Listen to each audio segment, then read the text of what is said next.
Oh, this is so sad. This wasn't even broken and it's been replaced. I actually hate these things. They've just replaced so many good things lately. Nozzle was not even attached properly. The dead AIKE in the main toilets out there has been replaced with one, which I needed to replace, and this didn't.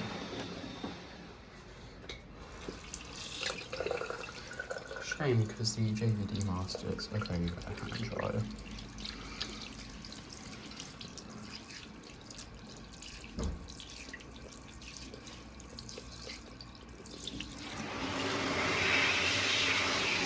Yeah, you can hear that's the Kuaierte running now because that's far now.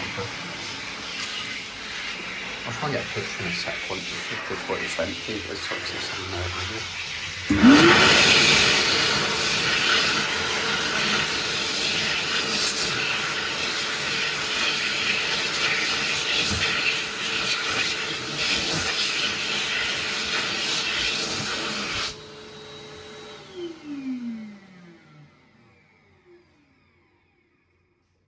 Faster at least, but still a nasty dryer.